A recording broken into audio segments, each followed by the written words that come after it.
자들의 첫 열매가 되셨도다. 아멘. 네, 오늘은 복된 부활주일입니다. 오늘 부활절을 축하하는 마음으로 또 감사하는 마음으로 부활주일 예배를 드리고 있는데요.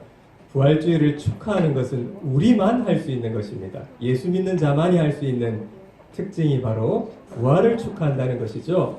주님을 믿지 않는 자는 부활을 축하하거나 부활을 기뻐할 수도 없습니다. 우리 기독교의 핵심은 십자가와 부활입니다. 십자가와 부활이 둘 다 중요한데요. 부활이 참 중요합니다. 십자가가 아무리 중요해도 십자가 사건만 가지고는 아무것도 되지 않습니다. 부활이 있기 때문에 십자가가 승리한 것이죠. 그냥 부활이 없다면, 십자가로 끝나버렸다면 그냥 그것은 순교에 지나지 않습니다. 순교는 정말 대단한 것이지만, 훌륭한 것이지만 구원이 완성될 수가 없습니다. 부활이 있기 때문에 십자가가 대단한 것이죠. 그래서 우리 기독교의 핵심은 십자가와 함께 부활입니다. 그래서 초대교회 자체는 부활 공동체였습니다. 부활의 영성, 부활의 복음, 부활을 자랑했습니다. 사도행전을 보면 사도들이 오직 설교하고 전한 것은 단 하나의 내용이었습니다. 모든 설교에는 이런 내용이 담겨 있습니다. 이 예수를 하나님이 살리신지라 우리가 다 이 일의 증인이로다. 이 예수를 하나님이 살리신지라 하나님이 부활하셨다는 내용, 그리고 이 부활에 우리가 증인이라는 내용. 그러니 사도들이 전한 그 설교의 모든 핵심은 예수님의 부활이었던 것입니다. 그래서 기독교의 핵심은 부활입니다. 그러나 예수님의 부활에 대해서 믿지 않는 자들, 그리고 부정적인 주장을 하는 자들이 참 많았습니다. 예수님의 부활이 가짜다. 예수님의 부활은 거짓말이다. 그렇게 주장하는 자들이 참 많았습니다. 예수님의 무덤이 비어있던 것을 보고 누군가가 예수님의 시체를 그냥 훔쳐간 것임이 틀림없다. 이렇게 주장하기도 했죠. 아니, 예수님께서 그냥 잠깐 기절하셨다가 다시 일어나신 걸 가지고 부활했다고 거짓말하는 것이다. 이렇게 거짓으로 꾸미고 또 거짓 주장을 하는 자들이 참 많았습니다. 그러나 예수님의 부활은 사실이었고 실제적인 사건이었습니다. 부활을 본 자들이 참 많았습니다. 고린도전서 15장에 보면 500명의 성도들이 부활을 보았다라고 기록하고 있습니다. 그냥 한두 명 정도 보았다면 혹시 착각할 수도 있겠는데 500명이 동시에 예수님의 부활을 목격했다, 이렇게 기록하고 있죠. 예수님의 부활이 정말 확실한 증거 가운데 하나는 예수님을 믿는 자들의 삶이 확연히 변화되었다는 것입니다. 당시 예수님을 믿으면 죽음을 담보하는 것이었습니다. 생명을 내놓아야 하는 것이었습니다. 생명의 위협을 받았죠. 그럼에도 불구하고 예수님을 믿는 자들이 예수님의 부활을 전했던 것은 그들이 직접 예수님의 살아나심을 목격했기 때문입니다. 보았기 때문이죠. 예수님을 목격했으니 도무지 이 부활하심을 전하지 않고서는 견딜 수 없었던 것입니다. 오늘 본문에 보면 하물며 고린도 교회 안에서도 예수님의 부활을 믿지 않는 자들이 있었습니다. 그래서 바울은 예수님의 부활이 정말 역사적인 사건이다, 실제 일어난 일이다 하는 것을 가르치기 위해서 오늘 본문을 써내려 간 것입니다. 오늘 자막을 한번 보실까요? 자막에 보면요, 만일 죽은 자의 부활이 없으면, 또 14절에 그리스도께서 만일 다시 살아나지 못하셨으면, 13절, 14절, 15절, 16절, 17절 오늘 본문에 보면요, 다 가정법을 씁니다. 만일, 만약이 없었다면, 만약 부활이 없었다면 그게 사실이 아니라면 그것은 말도 되지 않는 일이다, 상상조차 할 수 없는 일이다, 이렇게 바울은 주장하는 것이죠. 부활이 없다면 우리가 전파하는 것이 헛되고 믿음도 헛되다고 말하고 있습니다. 한마디로 예수님을 믿는 사람들은 다 망한 사람들이다, 이렇게 주장하고 있는 것입니다. 여러분, 특히 바울 시대는 예수님을 믿는다고 핍박을 당하고 가족들로부터 따돌림을 당했습니다. 예수님을 믿는 것 자체만으로도 사회적으로부터 부당한 대우를 많이 받았습니다. 한평생 예수님을 따르고 예수님의 부활을 증거하고 그 가운데 핍박과 고난을 겪고 힘들게 살고 있는데 만약 부활이 없다면, 그게 사실이 아니라면 얼마나 기가 막힐 노릇입니까? 만일 부활이 없다면 정말 사기 중에 사기도 이런 사기가 없습니다. 제가 일본에 와보니까요, 일본에서도 방송이 막 많이 나오죠. 뭐 경찰서로부터 또 고시로부터 방송이 계속 울려 퍼집니다. 사기에 주의하세요. 사기 전화에 주의하세요. 계속해서 방송이 나오죠. 한국도 요즘 사기 때문에 골머리를 겪고 있습니다. 일본도 마찬가지죠. 그런데요, 그런 사기도 참 가슴 아픈 일이지만 사기 중에 사기는 만약 부활이 없다면입니다. 이런 사기 중에 사기가 없는 것이죠. 나도 망할 뿐만 아니라 다른 사람도 망하게 하는 것이 그러면 교회가 되는 것입니다. 바울은 부활이 없다면 예수 믿는 사람들만큼 그렇게 한심한 사람도 없다고 말하고 있는 것입니다. 대충 믿으면 모르겠지만 제대로 믿음 생활을 한다면 그 당시만 해도 목숨을 내놓아야 하고 고난과 핍박과 어려움과 답답한 일들이 성도들을 기다리고 있었습니다. 손해가 따르고 희생이 따르는 것이었습니다. 이게 예수 믿는 삶이었던 것이죠. 그런데 만약 이런 삶을 살고 있는 예수 믿는 사람들에게 부활이 없다? 사후 세계가 없다? 천국이 없다? 내세가 없다? 그냥 모든 것이 눈에 보이는 것으로만 끝난다면 예수 믿는 사람들처럼 억울한 일이 어디 있겠습니까? 세상에 믿지 않는 사람들은 다 자기 마음대로 살지 않습니까? 부담 갖지 않고 죄 짓지 않습니까? 마음대로 살아도 되지 않습니까? 부활과 사후세계나 미래나 내세가 없다면 우리 성도들이야말로 얼마나 억울한 일입니까? 성도들은 힘들게 절제하면서 인내하면서 죄도 마음대로 못 짓고 믿음으로 살려고 애쓰면서 살고 있지 않습니까?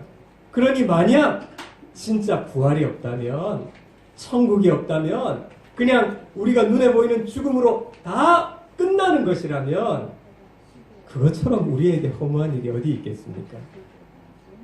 성도님 여러분, 우리도 그럴 때가 있지 않습니까?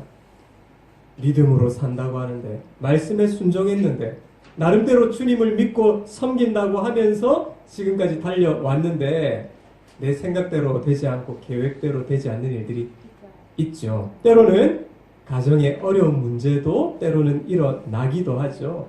여러 가지 삶의 현실적인 문제를 맞닥뜨리게 되기도 합니다. 여러분, 예수님을 믿는 자나 예수님을 믿지 않는 자나 넘어지면 피가 납니다. 상처가 납니다. 아니, 넘어졌는데 예수님을 믿지 않는 자는 피가 나지 않고 상처가 나지 않는다? 예, 아닙니다.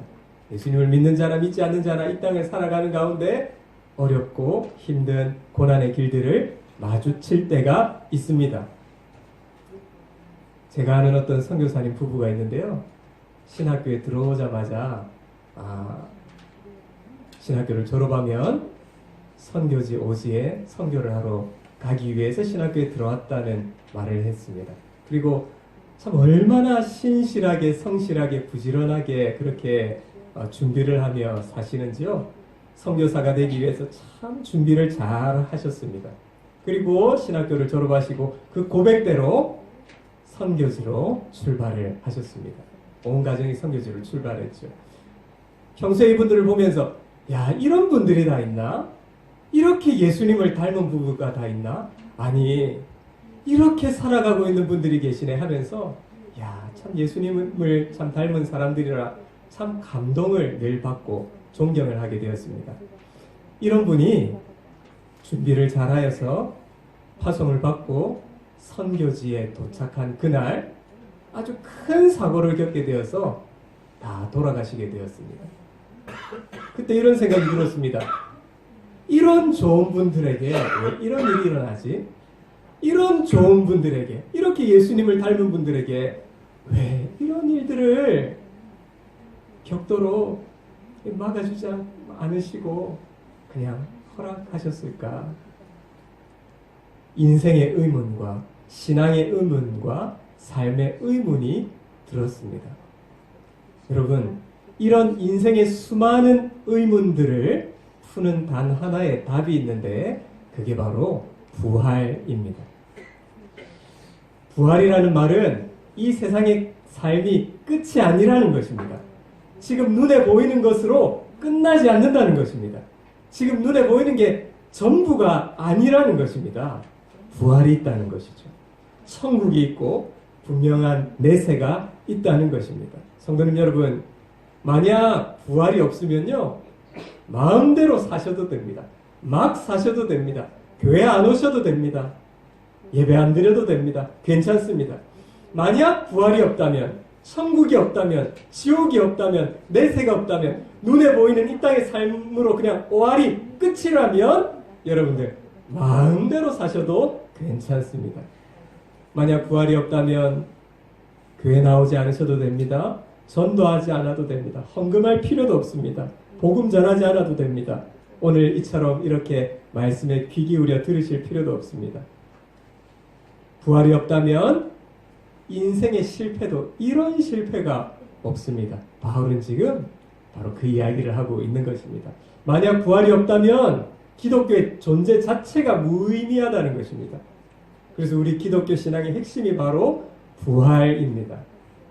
그래서 오늘 본문에서 바울은 결론을 이렇게 맺습니다. 우리 함께 오늘 말씀 읽어볼까요? 자막을 보면서 함께 읽겠습니다. 시작. 그러나 이제 그리스도께서 죽은 자 가운데서 다시 살아나사 잠자는 자들의 첫 열매가 되셨나니, 다시 살아나신 예수님을 가리켜서 부활의 첫 열매가 되셨다고 말씀합니다. 여러분, 첫 열매가 있다는 것은요, 두 번째 열매도 있다는 것입니다.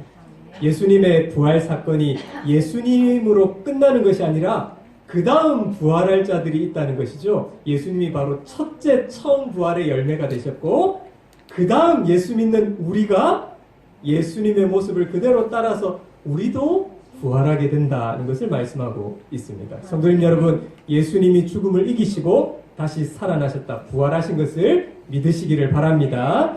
예수님이 부활의 첫 열매가 되신 것처럼 우리도 주님이 재림하시는 그날 부활하게 될 것을 믿으시기를 바랍니다. 그래서 부활의 신앙을 믿는 성도들은요, 이 세상이 목표가 아닙니다. 왜냐하면 이 땅이 전부가 아니기 때문입니다. 죽음 이후에 끝이 아니라 분명히 천국과 지옥이 있고 내세가 있습니다. 여러분, 이 땅이 목표가 아닙니다. 그래서 이 땅을 목표로 삼고 살면요, 우리의 삶은 절망과 낙심할 일들로만 가득할 수밖에 없습니다. 여러분, 이 땅에 살면서 제가 설교 서두에도 말씀드린 것처럼 이해되지 않고 설명이 안 되는 일들이 우리 인생에는 너무도 많죠. 믿음 생활을 잘한다고 하는데, 하나님을 믿으며 산다고 했는데 내 뜻대로 되지 않을 때도 참 많습니다. 안타까운 일들을 만나게 되죠. 여러분, 거기에 대해서 성경은 답을 하고 있습니다. 눈에 보이는 이 땅의 삶이 끝이 아니라는 것입니다. 눈에 보이는 현상과 눈에 보이는 것들이 결론이 아니라는 것입니다.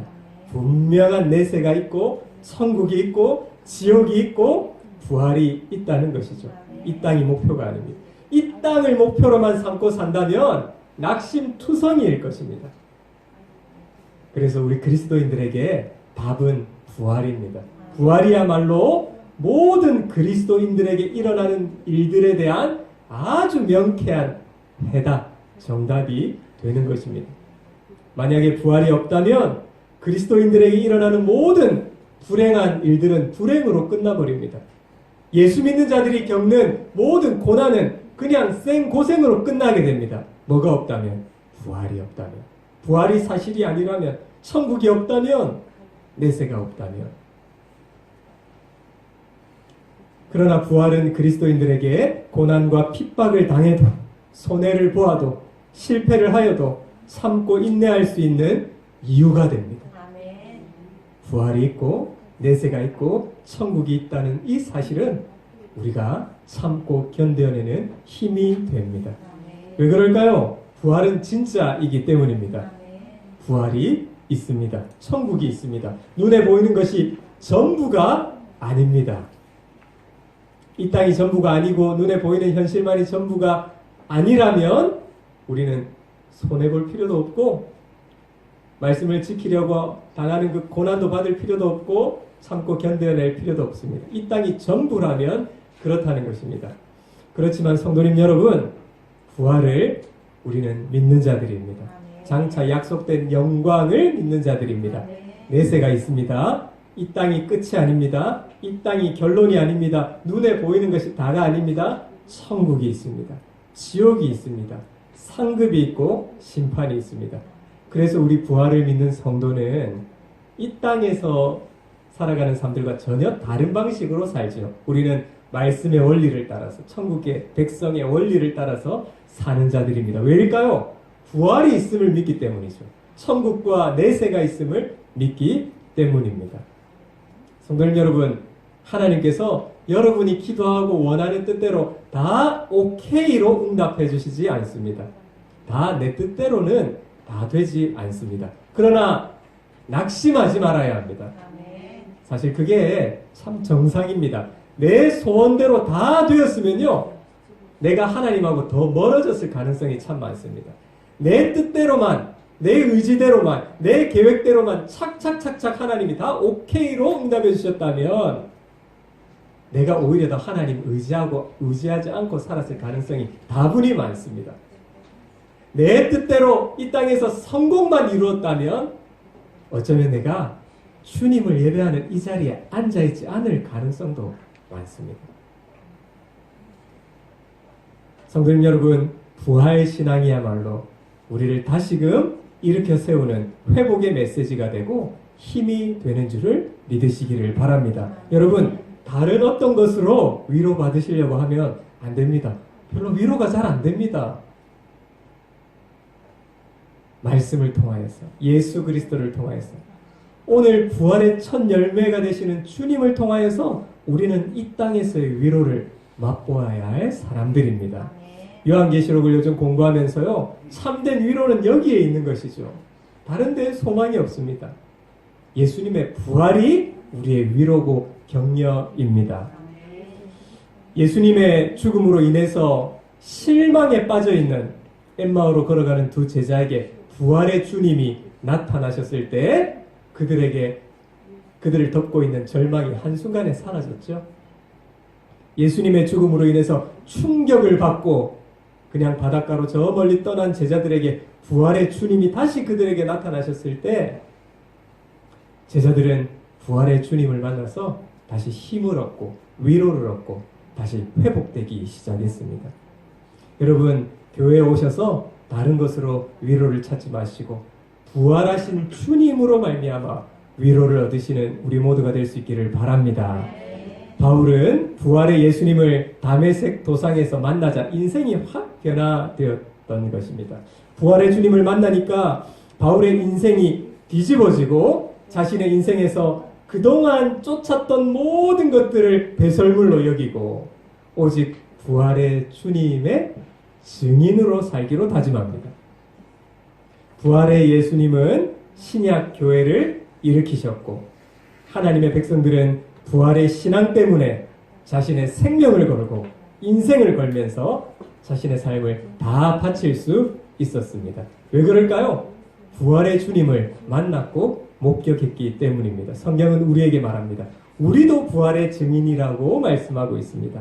사랑하는 성도님 여러분, 예수님의 부활하셨음을 믿으시고 부활의 증인으로 평생 살아가시는 우리 모두가 되시기를 간절히 바랍니다. 부활의 예수님을 만나면 인생이 바뀔 수밖에 없습니다. 부활의 주님을 만나는 자는 회복이 있습니다.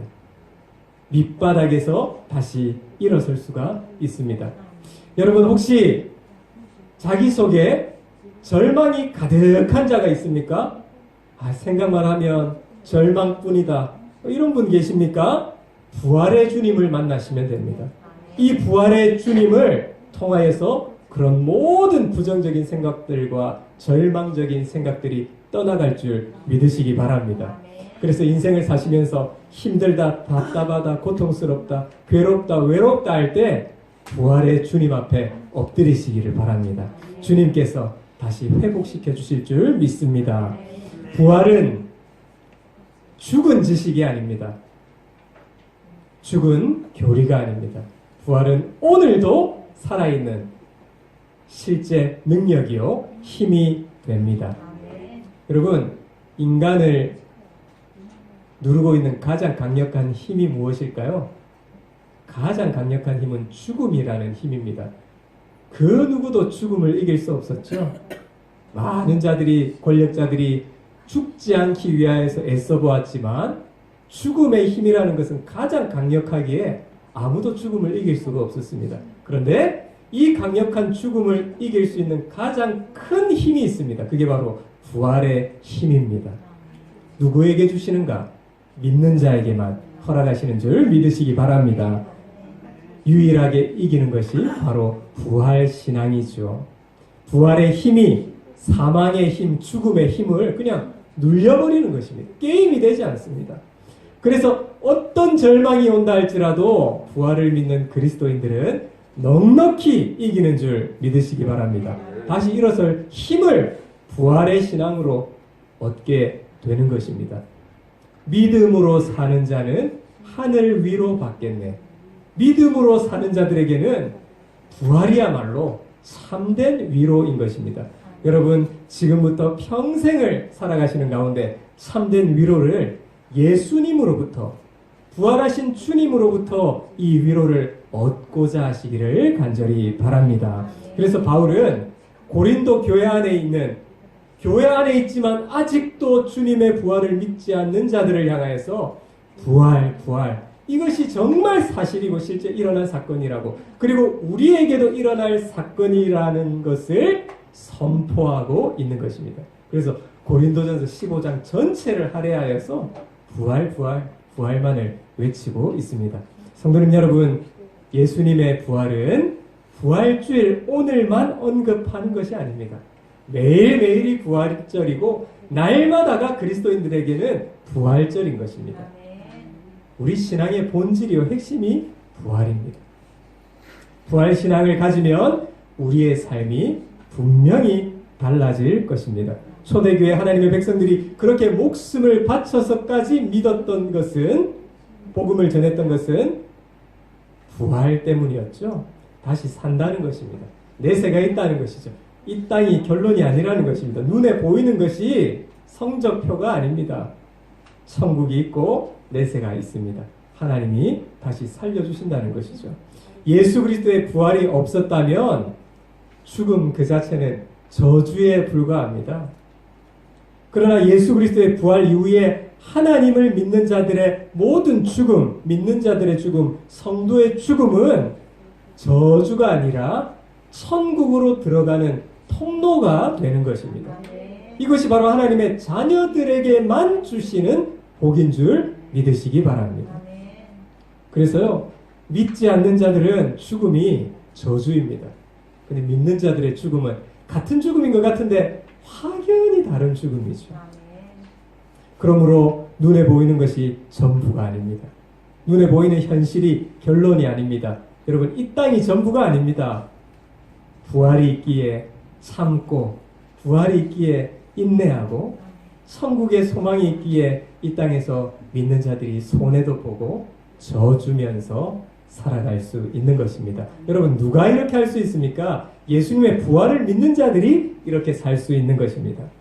예수님의 부활과 나에게 장차 일어나게 될 주님 다시 오실 그날의 부활하는 이런 놀라운 사실을 우리가 다 믿고 확신하며 사시기를 바랍니다. 여러분, 부활의 신앙이 우리의 날마다의 일상의 중심이 될 수 있기를 바랍니다.